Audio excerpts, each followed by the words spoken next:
If we look at example 21 here, we've got a sample which has an initial activity of 10,000 kilobecquerels, and after a period of time, 24 hours, the activity falls to 625 kilobecquerels.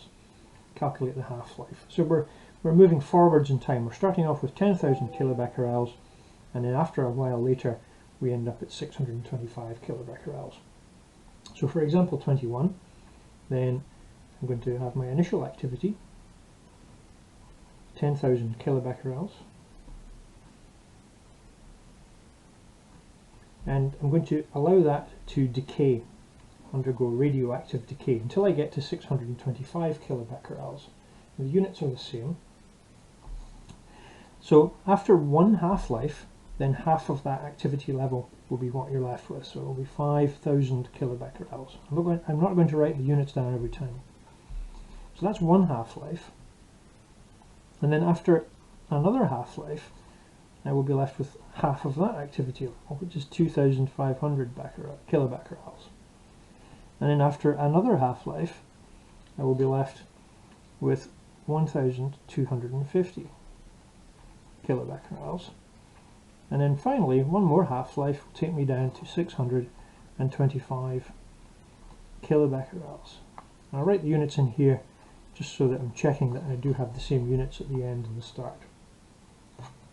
So the question says calculate the half-life. Now, to get from 10,000 to 625 took 24 hours.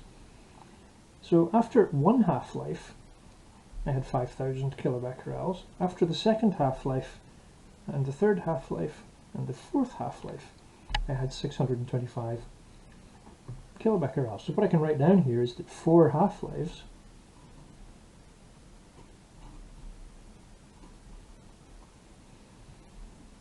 is a time of 24 hours. That means that if 4 half-lives take 24 hours, each half-life is the same length of time. So one half-life, which we can give the symbol T1/2 if you want, or you can just write it in words, one half-life.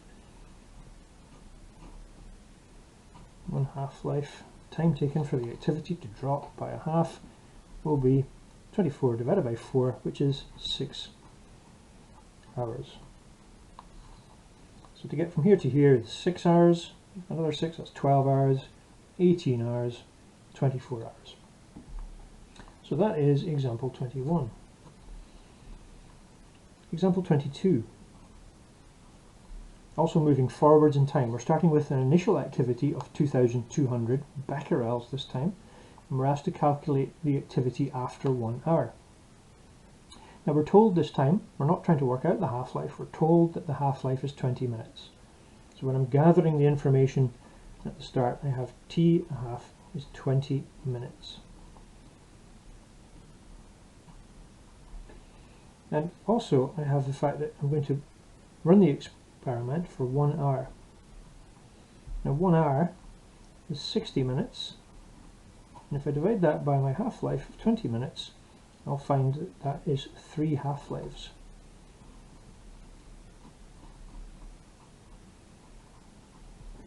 So that means that my 2,200 becquerels will drop by a half and a half and a half again, 3 times in total.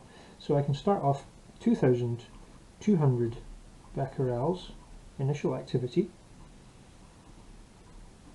After one half-life, I will have 1,100. And then after the second half-life, I'll have 550 becquerels. Now a common mistake for a student is to stop there and say that 550 is the answer, but it's not. Because it's not the numbers that you're counting as the half-lives, it's the passing of time. So it's going from here to here, so it's this arrow that represents the passing of time. That is 1 half-life, that is 2 half-lives, and so we need a third half-life, which is going to take us down to 275 becquerels. I'm just dividing by 2 every time.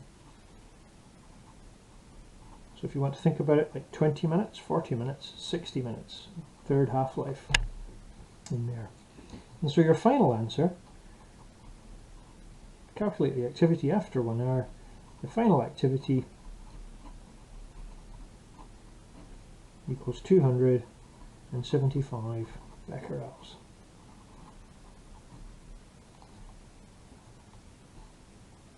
Okay, on to number 23. So living things absorb radioactive carbon-14 from the atmosphere. And we can estimate the age of things by comparing the quantity of activity from radioactive carbon-14 in bones that we dig up from archaeological sites and compare it to how much activity is in modern samples. Now the half-life of carbon-14 is 5,730 years. So in this situation here, we've got somebody discovers a body in peat which looks like it's been murdered. So the police are called, and a sample from the body tissues are found to have an activity of 50 becquerels. Now the activity in an identical modern sample is 100 becquerels. So do we need to look for a murderer? So what we can do is we can summarize what we've got. We've got a modern activity which would be 100 becquerels, and we've got the ancient one from the sample which is 50 becquerels. So we've gone from something which when it was alive we assume would have had an activity of 100 becquerels. We've now dug it up and we find that it has an activity of 50 becquerels.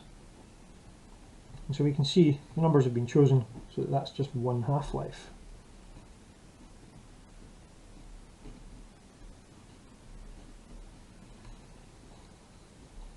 So what we can see is that the low level of activity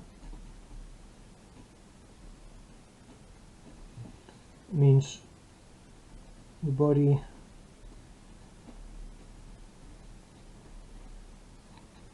is it's pretty old. It's around about 5,700 years old, one half-life.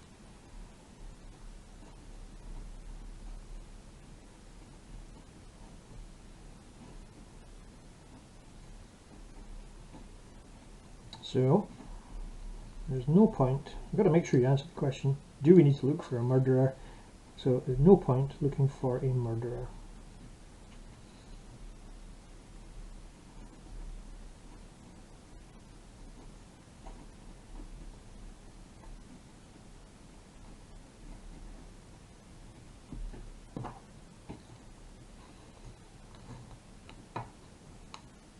Okay.